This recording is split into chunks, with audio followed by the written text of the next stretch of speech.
very few people know that economics as a discipline was born in the quiet of the confessional.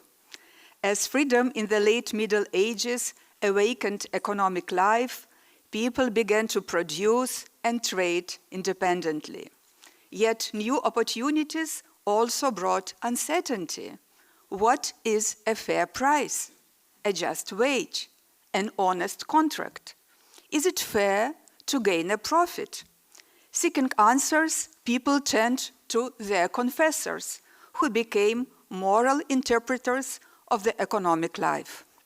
It was the Dominicans of the school of Salamanca and later the Jesuits who first formulated systematic answers to these dilemmas.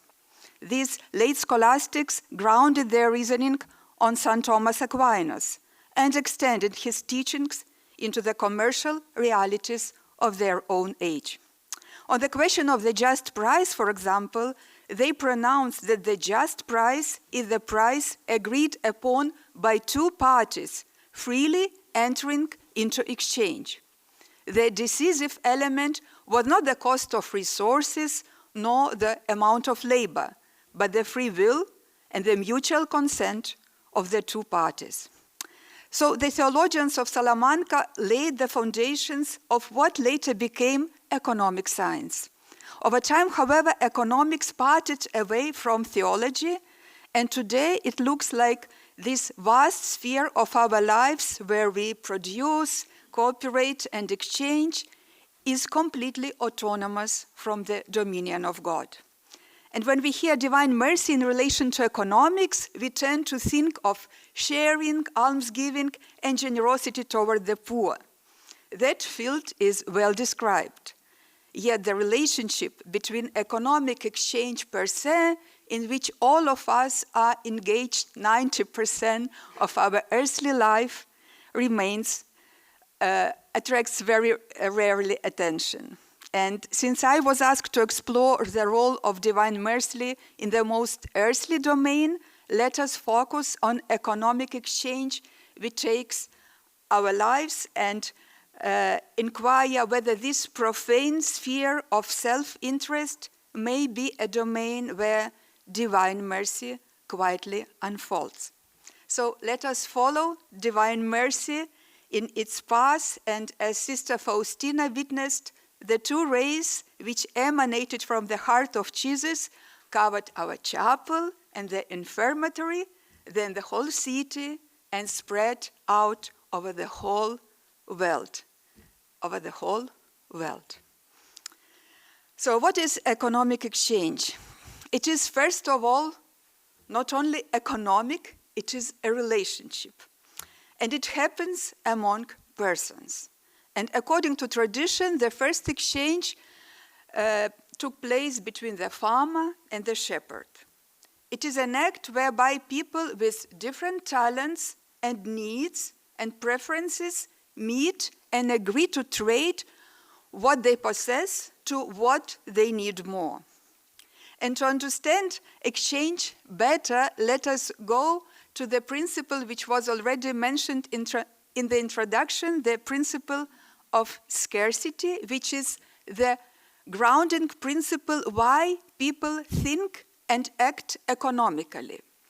I was so curious to find more about this principle that a decade ago I invited scholars from different disciplines, including theology, to study what does humanity know about the principle of incompleteness, imperfection, and insufficiency.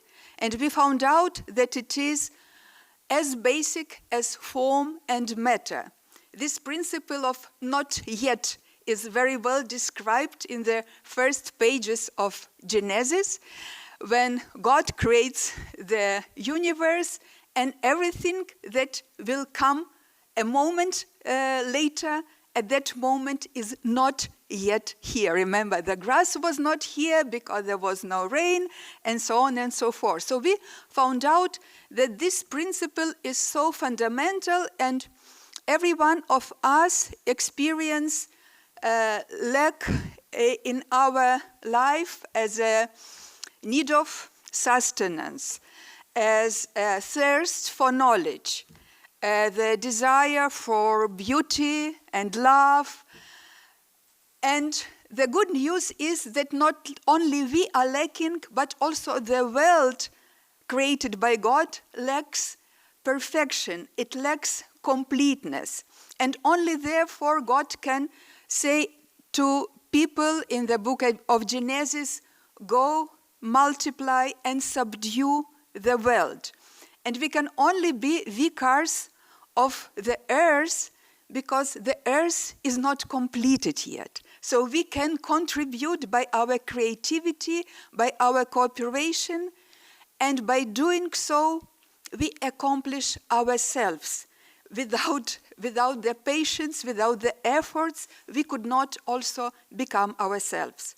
So coming back to economic field, we found out that scarcity of resources and time in economic field is a mere reflection of this most universal principle.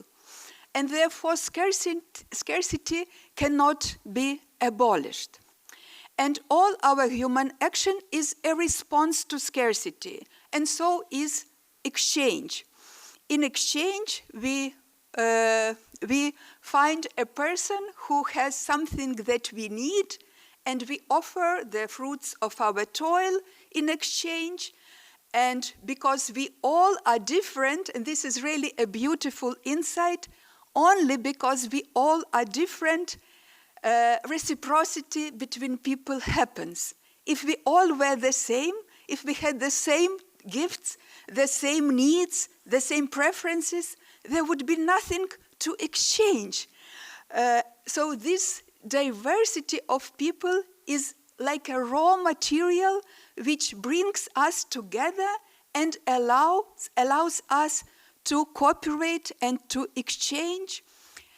And as I mentioned, the first exchange between the shepherd and the farmer, very first exchanges were natural. People traded milk for tools or wool for grains.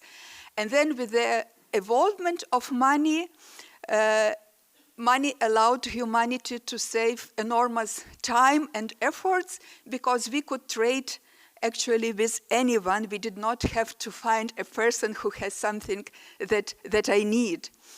And by the way, time is the most uniting and the most usual form of scarcity, and we all lack time. So it is very, very easy to explain that scarcity is not abolishable, because we always live through this tension between our aims, our vocation, and the scarcity of time, which is always short, and our capacities always have to be developed as we respond to the vocation. And by the way, we are able to respond to the vocation because there is a division of labor. And division of labor is also a kind of exchange in a more general way. It allows us to respond to our vocation and not to do everything, not to produce shoes and roof over our house, but to concentrate, to focus on what is really our calling, what is really our interest. So a lot of beautiful things are enveloped under very simple economic phenomena.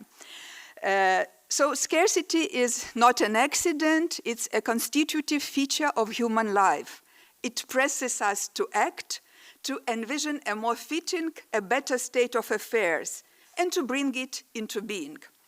And Ludwig von Mises, a famous economist of the 20th century, describes scarcity not merely as an economic condition, but as an impetus of every purposeful action. Acting man, he wrote, is eager to substitute a more satisfactory state of affairs for a less satisfactory one. Uneasiness. Uneasiness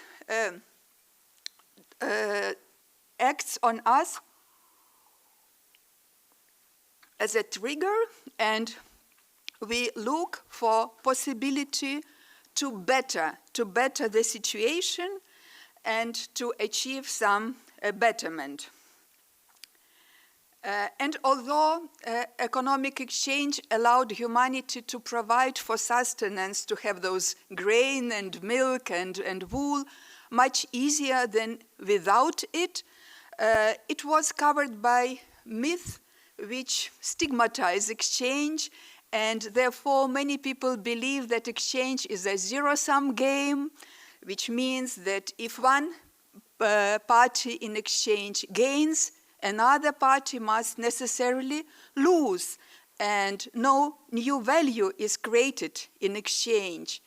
And if it is like a game, a struggle, it means that we are relieved from the need to act morally. You know, so this is quite a dangerous fallacy, because it relieves from the need to look for a moral conduct in every exchange. So let me explore those myths and see whether they are truthful or not. And as we started already with the diversity of people, and remember the just price of the late scholastics. A just price is a price agreed upon by two freely consenting parties. So this is essential. Think of yourself. If you are agreeing voluntarily to something, it means you foresee some betterment, some improvement for yourself. Of course, it depends on everyone's values. It does not deny possibility of altruistic action, but some betterment always is what leads us. So if two parties agree on something, it means that both of them had a purpose in mind, had this betterment in mind. And for example, if a shoemaker exchanges his shoes with a bread from a bread maker, what happens? The bread does not increase in calories. You know, it's still the same piece of bread. And the shoes which the shoemaker gives to the bread maker are still of the same size and color and form. But the value of those things increases. The bread maker values shoes more than the bread which he gives away. Otherwise, he wouldn't engage in this exchange.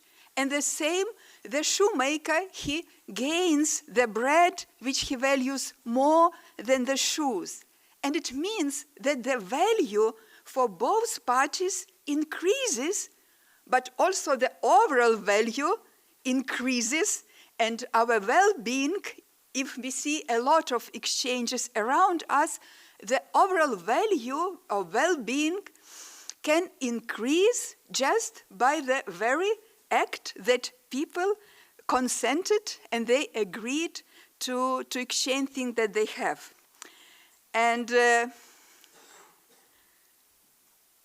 so again, let me stress the role of diversity, and that now we can come back to these myths and respond to them by explanation that if two parties agreed to exchange things, both of them had to envision some benefit. Of course, different things can happen. I will turn to that later. But they both had in mind some betterment. Mutual value has been created, and the overall value in the society has been increased. And since the value has been increased, it reminds, of course, the pronunciation of Lord when he expels Adam from the Garden of Eden, when he says, "By the sweat of your brow you shall eat your bread." Does it mean that we can create some sustenance, we can create some value without sweat? So when I was working on this paper, this sweat was one of the most exciting, inspiring, and a new thing for myself. So let me share it with you. And for centuries, this sweat was literal because people had to work the soil, they had to harvest, they had to bake the bread. So we were sweating, physically. But if through the gift of exchange we can increase value mutually, does it mean that we are completely relieved from the sweat? My answer is the sweat is transformed. The sweat is transformed into the spiritual and moral sweat. And here is the paradoxical turn that exchange not only frees us from the hard toil. Of course, we still have to produce things, I admit that, but it allows humanity to earn the sustenance without using force, without using fraud, which was a rule of the game for centuries. A village was lacking supplies and they would conquer another village, just take all from their warehouses, bring women, children. There was slavery, feudalism. So might over right was a rule of the game for many, many centuries. And with the exchange, God teaches us to consent rather than to use force or fraud. God teaches humanity to coexist peacefully, and of course it creates a lot of challenges. And when I was preparing this talk,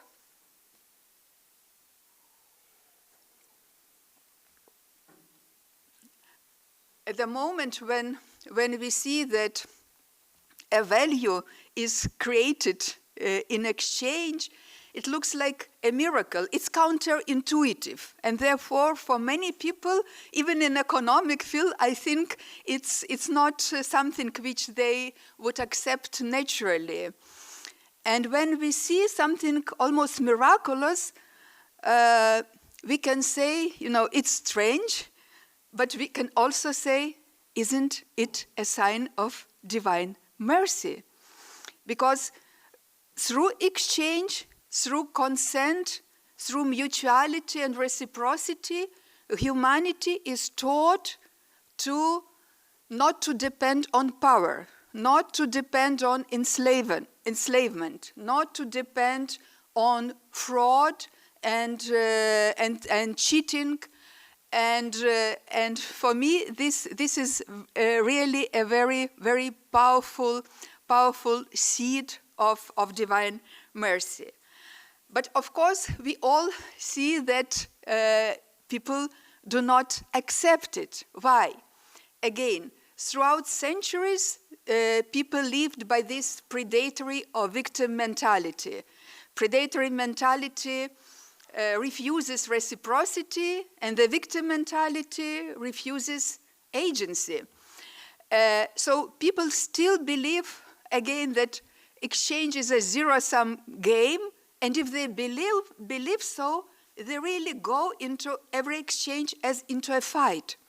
And if they go into a fight, of course, they may set moral rules aside, and they may violate that. So we all have a lot of wounds, a lot of experiences of unfairness in exchange, but also if people believe that something is morally evil, but still have to involve in it daily, and we all have to involve in exchange in our everyday life, it would mean that we give our consent to something which is morally not acceptable.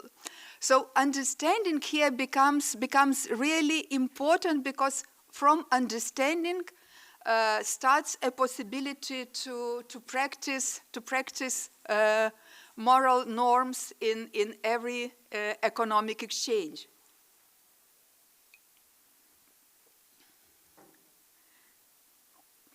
And another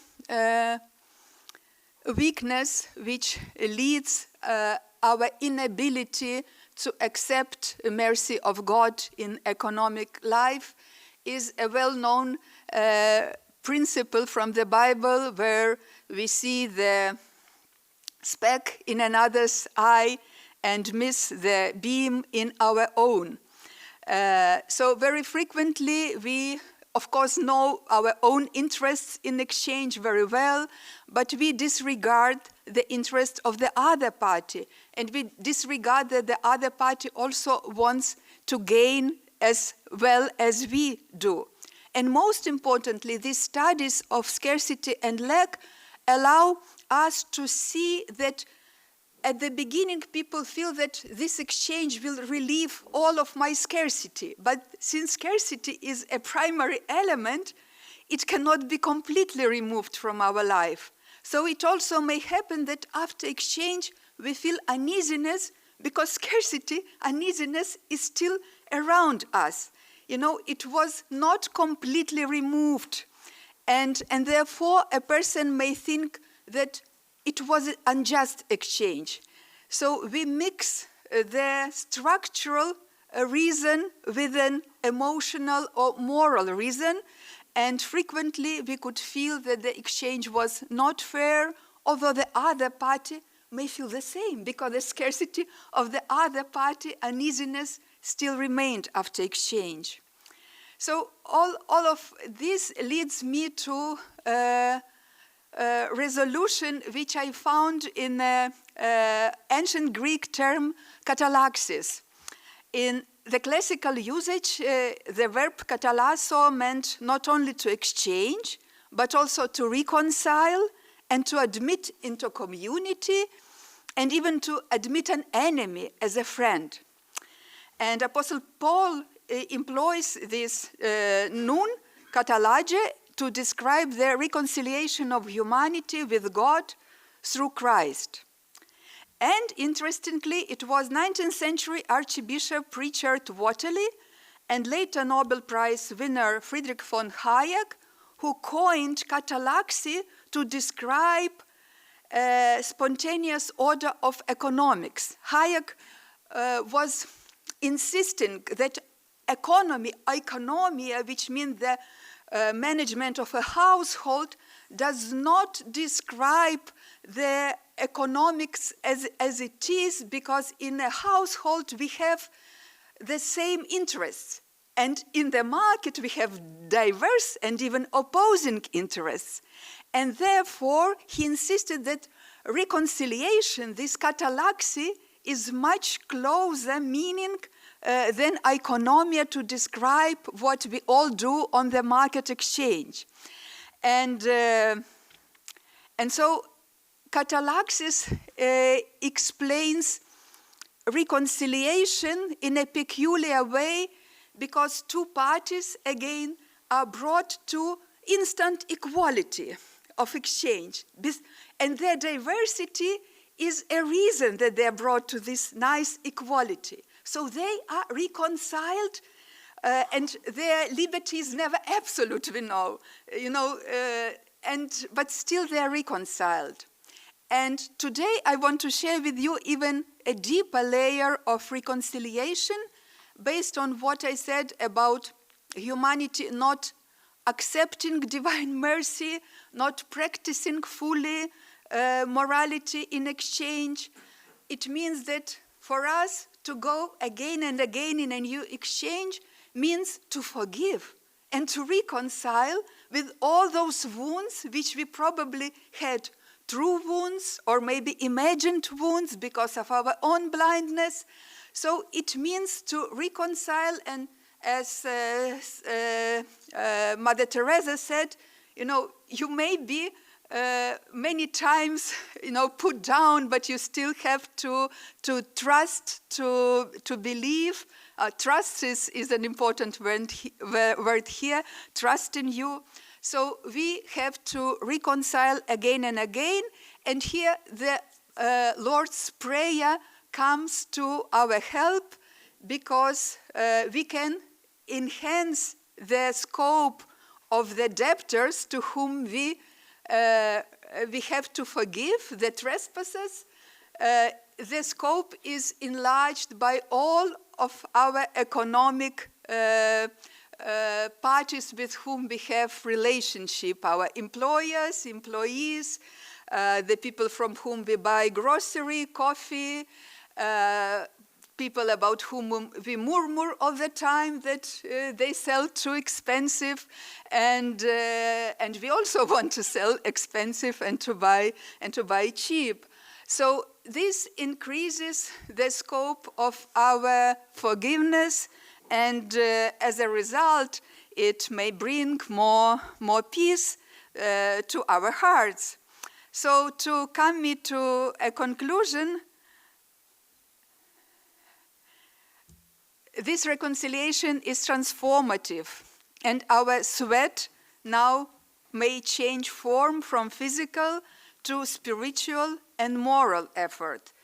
And we need to labor to get this understanding and to learn to act consciously within reciprocity and to strive to live at peace with both ourselves and the neighbor. And such comprehension allows us to receive the gift that sustains human life throughout peaceful cooperation without using power. And this long journey from confessional to the marketplace now brings us back to the same mystery. And we, human beings, finite, in need, God knows our condition. We meet in the field of exchange to serve one other's lack. I missed that nice point, that we can only gain in an exchange if we serve the other person, if the other person also can gain through the exchange. So we meet in this reciprocity, in serving each other. We complete ourselves through this service and through this reciprocity. And perhaps the most earthly and secular of all acts may quietly return to its source, to be a living sign of mercy that sustains creation itself. And once we accept it, we can gain peace and gratitude and may become grateful and merciful to others, to ourselves, and accept mercy of Lord. Thank you very much.